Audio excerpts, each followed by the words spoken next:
Hello दोस्तों, welcome to your IGTM tax adviser channel. और आप सभी का फिर से एक बार स्वागत है इस चैनल पर, और जहां हम बात करते हैं इनकम टैक्स, GST और MSME एक्ट के बारे में।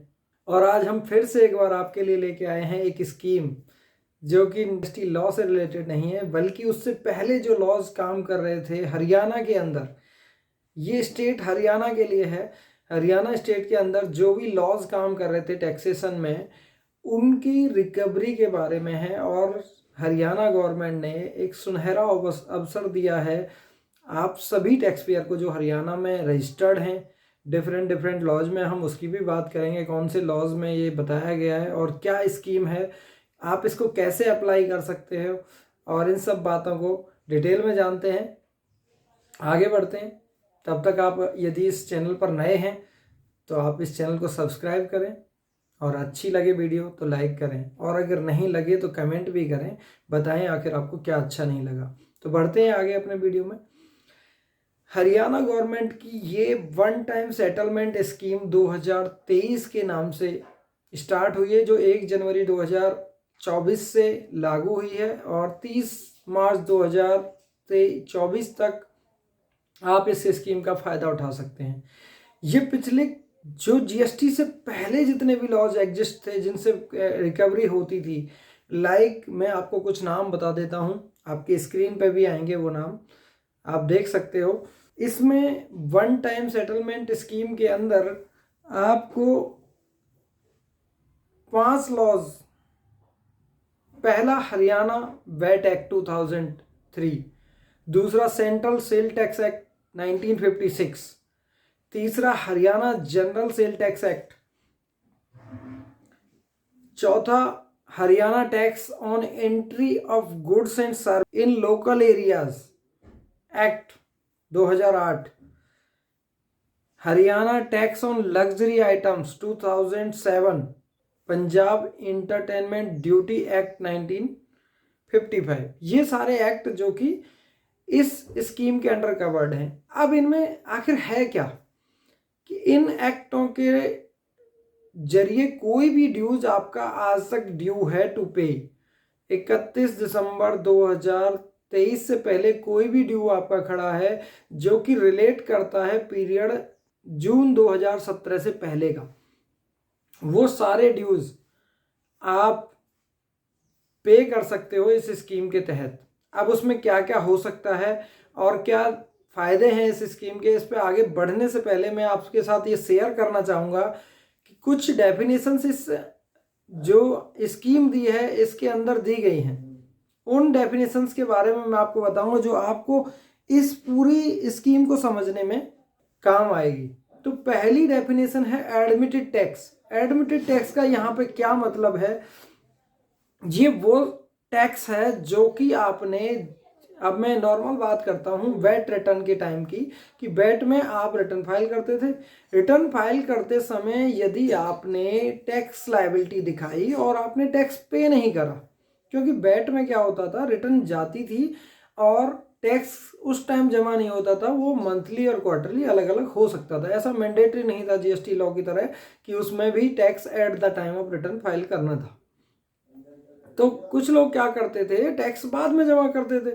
तो कई बार कैलकुलेशन मिस्टेक या कोई भी कारण हो सकता है, तो जो वो टैक्स आपने रिटर्न में डिक्लेयर तो कर दिया मगर आपने पे नहीं करा, उस टैक्स को बोला जाएगा एडमिटेड टैक्स। इस स्कीम के तहत, इस स्कीम में जो पेमेंट की कैटेगरी बांटी गई है उनमें इस एडमिटेड टैक्स की कैटेगरी ये वाली है।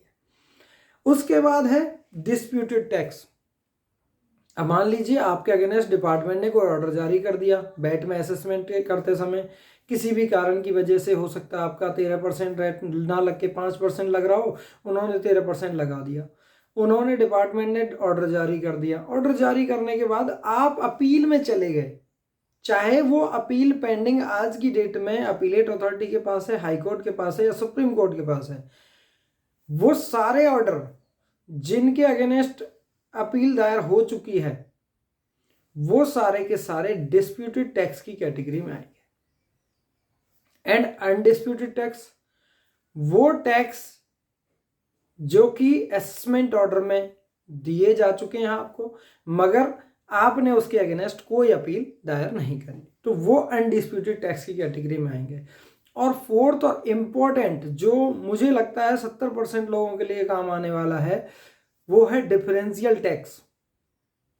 यदि वैट में आपकी कोई भी डिमांड ऐसी खड़ी है जिसके अगेंस्ट आपको सीफॉर्म सबमिशन करने थे, यानी कि पहले क्या होता था, जब हम सेंट्रल सप्लाई करते थे तो सीफॉर्म हमें सामने वाले परचेजर से लेके डिपार्टमेंट सबमिट करने होते थे, और सेंटर के केस में हमें 2% टैक्स देना होता था। या फिर एफ फॉर्म पे कोई टैक्स नहीं लगता था, एफ फॉर्म की कैटेगरी की सेल पे। तो यदि ये दो तरीके के फॉर्म आपके पास नहीं आए हैं और आपकी डिमांड इन्हीं कारणों की वजह से खड़ी हुई है, तो उस डिमांड की कैटेगरी को बोला जाएगा डिफरेंशियल टैक्स। तो मैंने ये 4 तरीके की डेफिनेशन बताई, जो इनका जिक्र इस स्कीम में आगे भी होता रहेगा। अब आगे बढ़ते हैं। आखिर हमें फ़ायदा क्या मिला इस स्कीम में, सरकार ने फ़ायदा क्या दिया? तो फ़ायदा ये दिया जो मैंने अभी बताया आपको, जो एडमिटेड टैक्स है। एडमिटेड टैक्स आप अपनी स्क्रीन पे भी देख पा रहे होंगे, मैंने एक टेबल बनाई है जिसमें मैंने स्पेसिफाई किया है किसको क्या फ़ायदा है। तो जो एडमिटेड टैक्स है, उस टैक्स पर इंटरेस्ट और पेनल्टी नहीं लगेगा। यानी कि यदि आपकी कोई एडमिटेड टैक्स की डिमांड खड़ी हुई है, उस पर इंटरेस्ट और पेनल्टी भी लगे हुए हैं, तो आपको सिर्फ टैक्स भरना है 100%। सेकंड, डिस्प्यूटेड टैक्स, जैसा कि मैंने बताया जिसके अगेंस्ट हम अपील में हैं, तो सरकार ने कहा कि हमने उसको 2 कैटेगरियों में बांटा है डिस्प्यूटेड टैक्स को। पहली कैटेगरी 50 लाख से नीचे की होगी, और उस डिस्प्यूटेड टैक्स में, उस डिस्प्यूटेड टैक्स की 30% की अमाउंट, जो टैक्स का 30% है, वो आपको पे करना है और बात यहीं हो जाएगी ख़त्म। और यदि आपका जो टैक्स ड्यू है वो 50 लाख से ज़्यादा है, तो आपको उसका 50% देना होगा। अब आते हैं आगे अनडिस्प्यूटेड टैक्स, जो उस पर कोई डिस्प्यूट नहीं है, सरकार ने ऑर्डर जारी करा, अब जो एसएससी है उसने कोई एक्शन नहीं लिया, ना अपील में गया ना कहीं गया, मगर डिमांड आज भी खड़ी है। उस डिमांड का यदि 50 लाख से कम है तो 40% आपको देना होगा, और यदि आपका जो अमाउंट है वो 50 लाख से ऊपर है तो आपको उस अमाउंट का 60% देना होगा। And last and final but not the least, differential tax, जो मैंने बताया सी फॉर्म और एफ फॉर्म की वजह से खड़ा हुआ है, उसमें सरकार ने कोई स्लैब नहीं बनाया और सीधे बोला 30% जमा कराओ, बात खत्म करो। तो पहला, एडमिटेड टैक्स 100% देना है, कोई इंटरेस्ट नहीं, कोई पेनल्टी नहीं। Disputed 30% and 50% if amount above the 50 lakhs, and undisputed tax 40% and 60% if amounts more than 50 lakhs, and the last one differential tax 30% flat। अब आगे बढ़ते हैं। अब क्वेश्चन ये भी अराइज होता, क्या ये जो अमाउंट हमने डिसाइड करी, डिपार्टमेंट ने कहा कि आप इस स्कीम का फायदा उठा सकते हैं, क्या ये वन टाइम देनी है या फिर इंस्टॉलमेंट भी है इसके लिए? तो सरकार ने बताया कि हम 10 लाख से नीचे का अगर किसी का ड्यू बनता है पेमेंट करना, यानी कि जो 30%, 40% और 100% अमाउंट है, यदि वो 10 लाख से नीचे है तो हम कोई भी आपको इंस्टॉलमेंट नहीं देंगे, आपको 100% एट द टाइम जमा कराना पड़ेगा। मगर यदि आपकी जो अमाउंट है वो 10 लाख से 25 लाख के बीच में है, तो आपको 2 इंस्टॉलमेंट में पे करने के लिए बताया जाएगा, और वो दोनों इंस्टॉलमेंट 50-50% की होंगी। पहली इंस्टॉलमेंट आपको आज देनी होगी जब आप उस एप्लीकेशन को फाइल कर रहे हो, और नेक्स्ट इंस्टॉलमेंट उसके 90 डेज के अंदर अंदर देनी होगी। और यदि आपकी अमाउंट 25 लाख से ज़्यादा है तो आपको 3 किस्तों में वो पेमेंट करनी है। पहली, आपको 40% देना होगा at the time of application, उसके बाद 90 डेज में 30%, और उसके नेक्स्ट 90 डेज में आपको फुल एंड फाइनल पेमेंट करनी होगी, यानी कि रिमेनिंग 30%। अब क्वेश्चन ये आता है, ये हमने स्कीम भी समझ ली, इंस्टॉलमेंट भी हो गई, आखिर हमें इसको अप्लाई कैसे करना है? तो सरकार की वेबसाइट पर haryana.tax.gov.in पर एक वन टाइम फैसिलिटी का टैब ओपन हो गया है। आप उसमें डिफरेंट डिफरेंट फॉर्म बताए गए हैं। मैं अभी आपको बता देता हूँ कौन से फॉर्म में आप अप्लाई करोगे।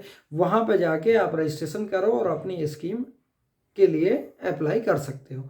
तो पहला फॉर्म जो है OTS 1 है, जो कि आप एप्लीकेशन दायर करोगे वन टाइम सेटलमेंट के लिए, जो कि आपकी 1 जनवरी से लेकर 30 मार्च के बीच में अप्लाई हो जानी चाहिए।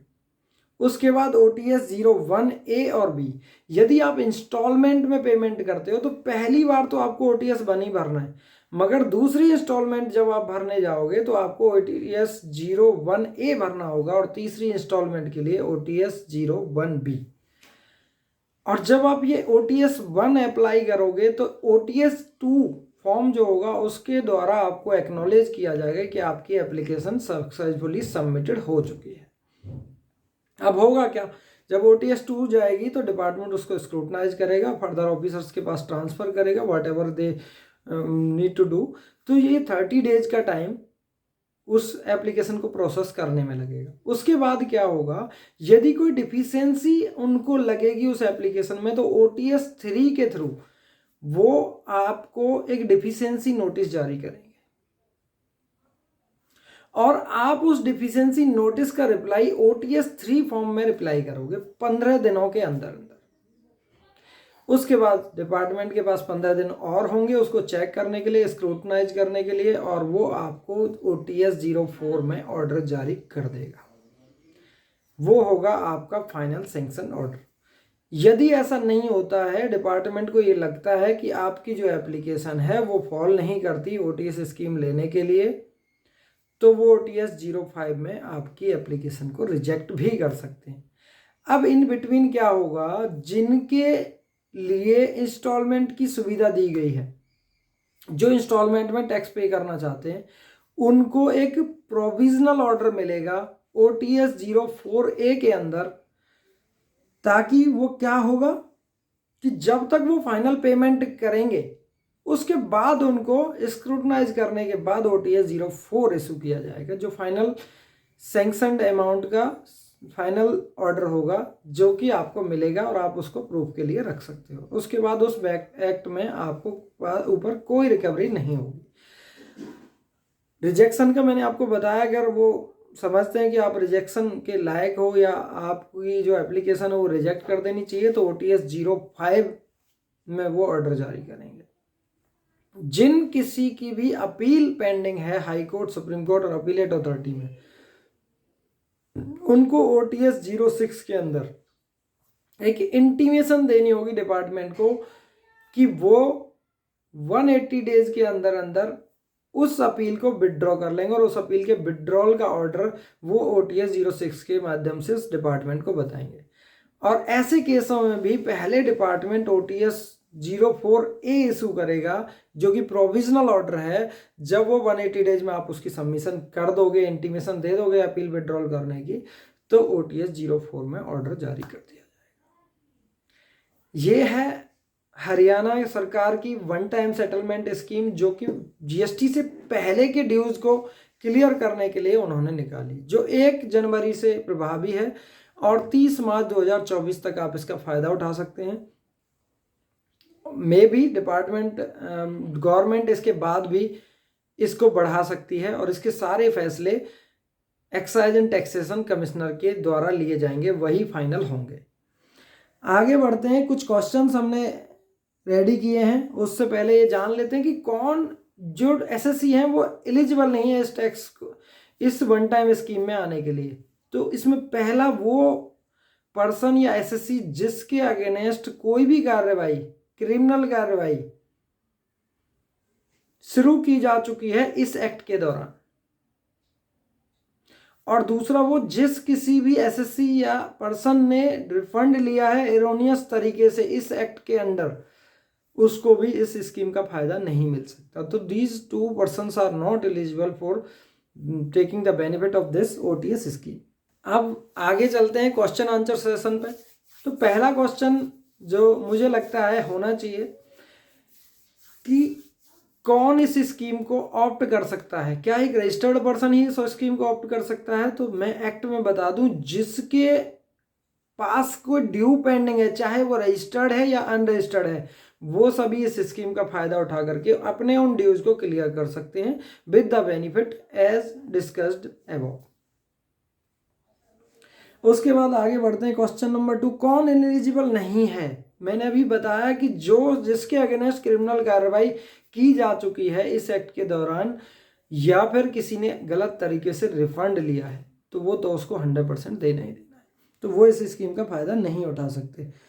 उसके बाद नेक्स्ट क्वेश्चन है, क्या आप इस स्कीम को ऑप्ट करने के लिए बाउंड हो, क्या आपको ये करनी है? नहीं, ऐसा सरकार ने नहीं कहा। सरकार कहती है जिसको अच्छा लगता है वो स्कीम को ऑप्ट करे, जिसको नहीं लगता है वो अपना छोड़ दे। उसके बाद नेक्स्ट क्वेश्चन है, whether separate application are to be submitted for different financial year और डिफरेंट एक्ट। तो इस एक्ट में साफ साफ इंस्ट्रक्शन है कि इस एक्ट के दौरान कोई भी एप्लीकेशन जो दी जाएगी वो डिफरेंट एक्ट में सेपरेट दी जाएगी। यानी कि आप हरियाणा बैट की आपकी डिमांड है तो आप अलग एप्लीकेशन लगाओगे, CST की डिमांड है तो अगली अलग लगाओगे, और बाकी डिफरेंट एक्टों के अंदर आपकी डिमांड है तो वो भी आप सेपरेट ही लगाओगे। और एक बात और, इसके साथ साथ आप क्या करोगे, हर एक फाइनेंशियल ईयर के लिए आपको सेपरेट एप्लीकेशन लगानी होगी। तो यहाँ पे जितनी आपके फाइनेंशियर्स, जितने आपके डिफरेंट ड्यूज, उतनी आपकी एप्लीकेशन लगेंगी। तो काफ़ी ज़्यादा एप्लीकेशन मुझे लगता है इस स्कीम के तहत अप्लाई की जाएंगी। उसके बाद कि इसका पीरियड क्या है, 1 जनवरी से लेके 30 मार्च तक इसका पीरियड है, और ये स्टार्ट हो चुकी है। आप haryana.tax.gov.in की साइट पर जाओगे तो OTS स्कीम का वहाँ पे ऑप्शन है। अभी हमने कोई एप्लीकेशन इशू नहीं अप्लाई नहीं करी है, जैसे ही करेंगे हम आपको लाइव एक प्रैक्टिकल जरूर अपने चैनल पर दिखाएंगे। उसके बाद ये जो 30 मार्च तक की है, ये सरकार के पास सेव्ड है कि वो चाहें तो अगर अच्छे बेनिफिट आएंगे और उन्हें लगता है कि इसको बढ़ाने से कोई फायदा होगा तो वो इस स्कीम को एक्सटेंड भी कर सकते हैं। उसके बाद नेक्स्ट क्वेश्चन, क्या आपको इस स्कीम में पूरा पैसा वन टाइम देना है? तो मैंने अभी आपको बताया कि जिनकी अमाउंट 10 लाख से कम है उनको पूरा पैसा एट द टाइम देना है, जिनकी 10 लाख से 25 लाख के बीच में है उनको 2 इंस्टॉलमेंट बराबर की मिलेंगी, जिसमें 50-50 उन्हें पे करना होगा। और तीसरी जो स्कीम है कि 25 लाख से ऊपर वालों के लिए 3 इंस्टॉलमेंट दी जाएंगी, तो उन 3 इंस्टॉलमेंट में वो पहली 40-30-30 का फायदा उठा सकते हैं। एक और क्वेश्चन इसके बीच में बनता है, क्या जैसे मान लीजिए मैंने पहली इंस्टॉलमेंट पे कर दी और दूसरी या तीसरी किसी एक में मैं डिफॉल्ट कर गया, तो आखिर क्या होगा? उस केस में होगा ये, सरकार ये मान लेगी कि आपने ये स्कीम कभी ली ही नहीं। तो अगर आप स्कीम लेना चाहते हो और इंस्टॉलमेंट की जो बेनिफिट है वो उठाना चाहते हो, तो ध्यान रखो कि टाइम से पेमेंट होनी बहुत ज़रूरी है। यानी कि 2 हैं तो 90 डेज, और अगर 3 हैं तो 90 और 90 180 डेज के अंदर आपको कंप्लीट करनी होगी। उसके बाद नेक्स्ट कि आपको क्या कोई ऑर्डर जारी किया जाएगा इसके अगेंस्ट।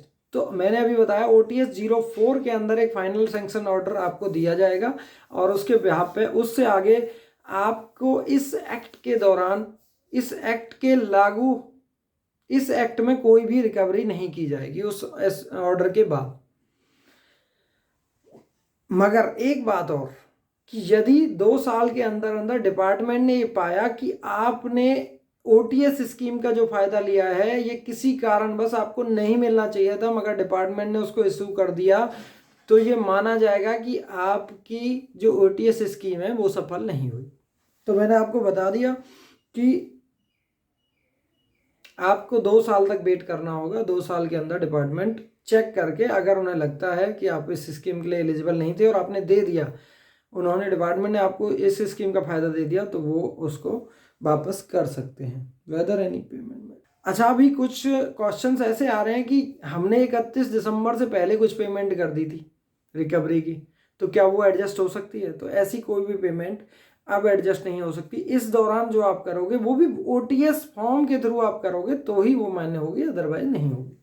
इसके ऑर्डर के अगेंस्ट कोई भी अपील कहीं भी हाई कोर्ट, अपीलेट अथॉरिटी या सुप्रीम कोर्ट में अलाउ नहीं होगी, कि आप इसके अगेंस्ट अपील में नहीं जा सकते। इसके फाइनल सैंक्शन ऑर्डर या रिजेक्शन ऑर्डर के अगेंस्ट।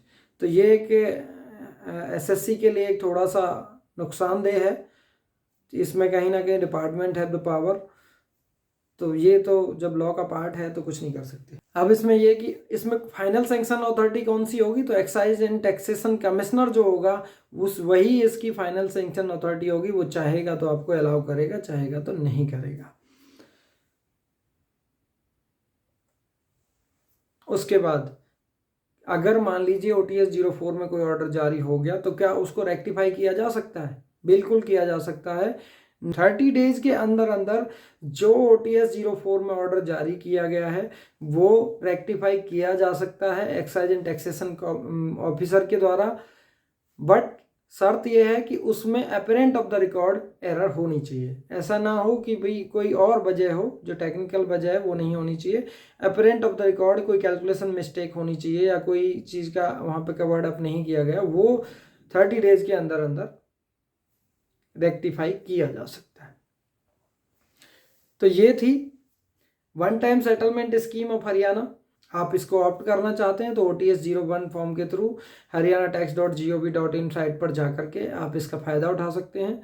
और आपको कोई भी दिक्कत हो इस स्कीम को ऑप्ट करने में, फॉर्म भरने में या किसी भी तरीके की, तो ऑलवेज अवेलेबल, हमारी टीम आपके लिए अवेलेबल है। आप हमारे दिए गए नंबर पर कॉल कर सकते हैं और इस वीडियो को आप अपने दोस्तों के साथ, फ्रेंड्स के साथ, सभी के साथ शेयर करें ताकि वो भी इस स्कीम का फ़ायदा उठा सकें, जो भी हरियाणा वैट और रिलेटेड लॉज में रजिस्टर्ड हैं हरियाणा के अंदर। आप सभी का इस वीडियो को देखने के लिए धन्यवाद। Thank you.